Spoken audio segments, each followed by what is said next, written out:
ಪ್ರತಿಯೊಬ್ಬ ಮಹಿಳೆಯರು ದಿನಕ್ಕೆ 2 ಬಾರಿಯಾದರೂ ತಮ್ಮ ದೇಹದ ಈ ಭಾಗಗಳನ್ನು ಕ್ಲೀನ್ ಮಾಡಲೇಬೇಕು.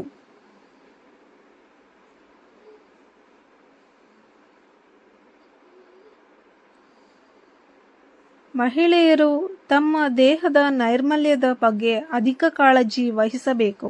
ಅದರಲ್ಲೂ ಬೇಸಿಗೆಯಲ್ಲಿ ತಮ್ಮ ಈ ಭಾಗಗಳನ್ನು ಶುಚಿಯಾಗಿಡುವುದು ಮುಖ್ಯ.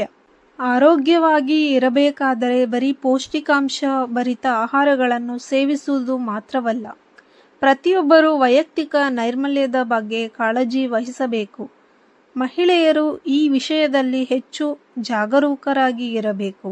ಏಕೆಂದರೆ ಬೇಸಿಗೆಯಲ್ಲಿ ಹೆಚ್ಚಾಗಿ ಬೆವರುವ ಕಾರಣ ದೇಹದ ವಿವಿಧ ಭಾಗಗಳಲ್ಲಿ ಬ್ಯಾಕ್ಟೀರಿಯಾಗಳು ಸಂಗ್ರಹವಾಗುತ್ತವೆ. ಇದು ತುರಿಕೆ, ಉರಿ ಮತ್ತು ಸೋಂಕನ್ನು ಉಂಟುಮಾಡುತ್ತದೆ. ಈ ಸಮಸ್ಯೆಗಳನ್ನು ತಪ್ಪಿಸಲು ಬೆಳಗಿನ ಸ್ನಾನ ಸಾಕಾಗುವುದಿಲ್ಲ, ಆದರೆ ದಿನಕ್ಕೆ ಕನಿಷ್ಠ 2 ಬಾರಿ ಸ್ವಚ್ಛಗೊಳಿಸುವುದು ಸಹ ಅಗತ್ಯವಾಗಿದೆ. ವಿಶೇಷವಾಗಿ ಮಹಿಳೆಯರು ದಿನಕ್ಕೆ 1 ಅಥವಾ 2 ಬಾರಿಯಾದರೂ ದೇಹದ ಯಾವ ಭಾಗಗಳನ್ನು ಸ್ವಚ್ಛಗೊಳಿಸಬೇಕು ಎಂಬುದನ್ನು ತಿಳಿಯೋಣ ಬನ್ನಿ ಸ್ನೇಹಿತರೆ. ತೋಳುಗಳ ಅಡಿಯಲ್ಲಿ ಕಂಕುಳು.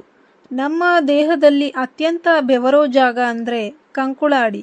ಕೆಲಸಕ್ಕೆ ಹೋಗೋ ಮಹಿಳೆಯರಿಗೆ ಕೆಲವೊಮ್ಮೆ ಬೆಳಗಿನ ಸ್ನಾನವನ್ನು ಸರಿಯಾಗಿ ಮಾಡೋದಕ್ಕೆ ಆಗೋದಿಲ್ಲ. ಇದರಿಂದ ಅವರ ಕಂಕುಳಲ್ಲಿ ಕೊಳಕು ಸಂಗ್ರಹ ಆಗುತ್ತೆ. ಇದರಿಂದ ಕಂಕುಳು ಕಪ್ಪಾಗುವುದು, ಕೆಟ್ಟ ವಾಸನೆ ಮತ್ತು ಸುತ್ತಮುತ್ತಲ ಪ್ರದೇಶದಲ್ಲಿ ಚಿಕ್ಕ ಚಿಕ್ಕ ದದ್ದುಗಳು ಅಥವಾ ಗುಳ್ಳೆಗಳು ಕಾಣಿಸಿಕೊಳ್ಳುವ ಸಾಧ್ಯತೆಗಳು ಹೆಚ್ಚುತ್ತವೆ. ಬೇಸಿಗೆಯಲ್ಲಿ ಅತಿಯಾದ ಬೆವರುವಿಕೆ ಈ ಸಮಸ್ಯೆಗಳನ್ನು ಮತ್ತಷ್ಟು ಹೆಚ್ಚಿಸುತ್ತದೆ. ಆದ್ದರಿಂದ ಈ ಭಾಗವನ್ನು ದಿನಕ್ಕೆ ಕನಿಷ್ಠ 2 ಬಾರಿಯಾದರೂ ಸಂಪೂರ್ಣವಾಗಿ ಸ್ವಚ್ಛಗೊಳಿಸಬೇಕು. ಪ್ರೈವೇಟ್ ಪಾರ್ಟ್ ಯೋನಿ. ಮಹಿಳೆಯರಲ್ಲಿ ಯೋನಿ ಸೋಂಕು ತುಂಬ ಸಾಮಾನ್ಯವಾಗಿದೆ. ಗೃಹಿಣಿಯರಾಗಲಿ ಅಥವಾ ಕೆಲಸಕ್ಕೆ ಹೋಗುವ ಮಹಿಳೆಯಾಗಲಿ, ಹೆಚ್ಚಿನ ಮಹಿಳೆಯರು ಯೋನಿ ಸೋಂಕಿಗೆ ಒಳಗಾಗುತ್ತಾರೆ. ಈ ಸಮಸ್ಯೆಯನ್ನು ಎದುರಿಸಲು ಏಕೈಕ ಮಾರ್ಗ ಏನೆಂದರೆ ಯೋನಿಯ ನೈರ್ಮಲ್ಯದ ಬಗ್ಗೆ ವಿಶೇಷ ಕಾಳಜಿ ವಹಿಸುವುದು. ದಿನಕ್ಕೆ 1 ಬಾರಿಯಾದರೂ ಒಳ ಉಡುಪನ್ನು ಬದಲಾಯಿಸಬೇಕು. ಮಹಿಳೆಯರು ತಮ್ಮ ಖಾಸಗಿ ಅಂಗಗಳನ್ನು ದಿನಕ್ಕೆ 2 ರಿಂದ 3 ಬಾರಿ ನೀರಿನಿಂದ ಸ್ವಚ್ಛಗೊಳಿಸಬೇಕು. ಹೀಗೆ ಮಾಡೋದ್ರಿಂದ ರೋಗಕ್ಕೆ ಕಾರಣವಾಗುವ ಬ್ಯಾಕ್ಟೀರಿಯಾ ಮತ್ತು ಕೊಳೆ ಸಂಗ್ರಹವಾಗೋದಿಲ್ಲ. ಇದರಿಂದ ಯೋನಿ ವಾಸನೆ ಮತ್ತು ಸೋಂಕಿನ ಸಮಸ್ಯೆಯನ್ನು ದೂರ ಮಾಡಬಹುದು. ಹೊಕ್ಕಳು. ಈ ಭಾಗವನ್ನು ಸ್ವಚ್ಛಗೊಳಿಸುವುದನ್ನು ಹೆಚ್ಚಿನ ಜನ ಮರ್ತೇ ಹೋಗ್ತಾರೆ. ವಾಸ್ತವವಾಗಿ ಹೇಳೋದಾದರೆ ಈ ಭಾಗದಲ್ಲಿ ಸ್ನಾನದ ಬಳಿಕ ಕೊಂಚವಾದರೂ ನೀರು ನಿಂತು ಬ್ಯಾಕ್ಟೀರಿಯಾಗಳು ಆಗೋ ಸಾಧ್ಯತೆ ಇದ್ದೇ ಇರುತ್ತೆ. ಹೊಕ್ಕಳು ತೊಳೆದುಕೊಳ್ಳುವ ಸರಿಯಾದ ಕ್ರಮ. ಈ ಭಾಗದ ಒಳಗೆ ತಲುಪುವಂತೆ ಉಗುರು ಬೆಚ್ಚಗಿನ ನೀರನ್ನು ತೆಗೆದುಕೊಂಡು ಒಂದು ಹತ್ತಿ ಉಂಡೆಯನ್ನು ಸ್ವಲ್ಪ ಸೋಪಿನಿಂದ ತೆಗೆದು ಒಳಭಾಗವನ್ನು ಸ್ವಚ್ಛ ಮಾಡ್ಕೋಬೇಕು. ಆದರೆ ಯಾವುದೇ ಕಾರಣಕ್ಕೂ ಬೆರಳು ತೋರಿಸಬಾರ್ದು. ಈ ಭಾಗದಲ್ಲಿ ಕೂಡ ಸೋಂಕು ತಗುಲುವ ಸಾಧ್ಯತೆ ಹೆಚ್ಚು.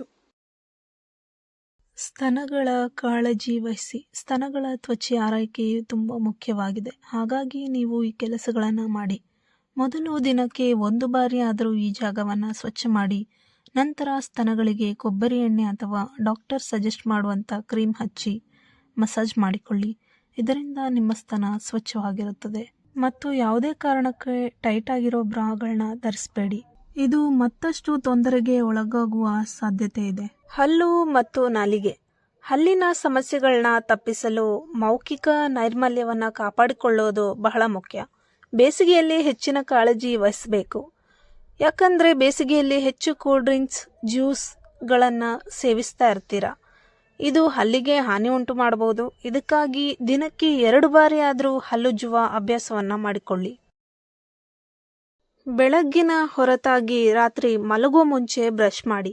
ಇದರಿಂದ ಹಲ್ಲುಗಳ ಮೇಲೆ ಸಂಗ್ರಹ ಆಗುವಂತಹ ಕೊಳೆಯು ಸ್ವಚ್ಛವಾಗುತ್ತದೆ. ನಾಲಿಗೆಯನ್ನು ಸ್ವಚ್ಛಗೊಳಿಸುವ ಬ್ರಷ್ನಿಂದ ನಾಲಿಗೆಯನ್ನು ಸರಿಯಾಗಿ ಸ್ವಚ್ಛಗೊಳಿಸಿ. ಇದರಿಂದ ನಿಮಗೆ ಬಾಯಿ ವಾಸನೆಯನ್ನು ಕೂಡ ತಡೆಯಬಹುದು. ಪಾದಗಳು. ಮನೆಯೊಳಗೆ ನೆಲದ ಮೇಲೆ ಬ್ಯಾಕ್ಟೀರಿಯಾಗಳು ಬೆಳೆಯುತ್ತಾನೆ ಇರುತ್ತೆ. ಇದು ಪಾದಗಳಿಗೆ ಅಂಟಿಕೊಳ್ಳೋದ್ರಿಂದ ಶಿಲೀಂಧ್ರಗಳ ಸೋಂಕಿಗೆ ಒಳಗಾಗಬಹುದು. ಇದನ್ನು ತಡೆಗಟ್ಟಲು ಕನಿಷ್ಠ ದಿನಕ್ಕೆ 2 ಬಾರಿ ಆದರೂ ಸೋಪಿನಿಂದ ಪಾದಗಳನ್ನು ಸ್ವಚ್ಛಗೊಳಿಸಿ. ಇದಲ್ಲದೆ ಕಾಲ್ಬೆರಳುಗಳ ಉಗುರುಗಳನ್ನು ವಾರಕ್ಕೆ 2 ಬಾರಿ ಆದರೂ ಸ್ವಚ್ಛಗೊಳಿಸಿ ಉಗುರುಗಳನ್ನು ಕಟ್ ಮಾಡಿ. ಕಿವಿ ಸ್ನಾನದ ಸಮಯದಲ್ಲಿ ಹೊರ ಕಿವಿಯನ್ನು ಸ್ವಚ್ಛಗೊಳಿಸಿದರೂ ಒಳಕಿವಿಯನ್ನು ಸ್ವಚ್ಛಗೊಳಿಸುವುದಕ್ಕೆ ನಾವು ಪಿನ್ ಅಥವಾ ಕಿವಿ ಚಮಚ ಅಥವಾ ಯಾವುದಾದರೂ ಬೇರೆ ಚೂಪಾದ ವಸ್ತುಗಳಿಂದ ಕಿವಿಗಳ ಒಳಭಾಗವನ್ನು ಕೆರೆದುಕೊಳ್ತೇವೆ. ಆದರೆ ಇದರಿಂದ ಕಿವಿಯ ಟಮಟೆಗೆ ತೊಂದರೆ ಆಗ್ಬೋದು ಹಾಗೂ ಶ್ರವಣ ಸಾಮರ್ಥ್ಯ ಕೂಡ ಕುಂದಿಸಬಹುದು. ಕಿವಿಗಳನ್ನು ಸ್ವಚ್ಛಗೊಳಿಸುವ ಸರಿಯಾದ ಕ್ರಮ. ಕಿವಿಯ ವಿಷಯಕ್ಕೆ ಬಂದಾಗ ನಮ್ಮ ಕಿವಿಗಳ ಹೊರಗಿವಿಗಳ ಬಗ್ಗೆ ಗಮನ ನೀಡಿದರೆ ಸಾಕಾಗಲ್ಲ. ಒಳಕಿವಿಯನ್ನು ದೇಹ ತಾನಾಗಿಯೇ ಸ್ವಚ್ಛಗೊಳಿಸುತ್ತದೆ. ಹೊರಗಿವಿಯನ್ನು ಸ್ವಚ್ಛಗೊಳಿಸಲು 2 ಬೆರಳುಗಳ ನಡುವೆ ಸೋಪಿನ ನೊರೆಯನ್ನು ಉಜ್ಜಿ ಕಿವಿಯ ಹೊರಭಾಗ ಮತ್ತು ಒಳಭಾಗವನ್ನು ಮೃದುವಾಗಿ ಉಜ್ಜಬೇಕು. ಯಾವುದೇ ಕಾರಣಕ್ಕೂ ಕಿವಿ ಒಳಗಡೆ ಸೋಪ್ ನೀರು ಹೋಗಬಾರ್ದು. ವಿಶೇಷವಾಗಿ ಕಿವಿಯ ಹಿಂಭಾಗ ಮೂಳೆ ಭಾಗವನ್ನು ಸ್ವಚ್ಛಗೊಳಿಸಬೇಕು. ಈ ವಿಡಿಯೋ ನಿಮಗೆ ಯೂಸ್ಫುಲ್ ಅನಿಸಿದ್ರೆ ದಯವಿಟ್ಟು ಶೇರ್ ಮಾಡಿ, ಲೈಕ್ ಮಾಡಿ ಮತ್ತು ನಮ್ಮ ಯೂಟ್ಯೂಬ್ ಚಾನಲನ್ನು ಸಬ್ಸ್ಕ್ರೈಬ್ ಮಾಡಿ.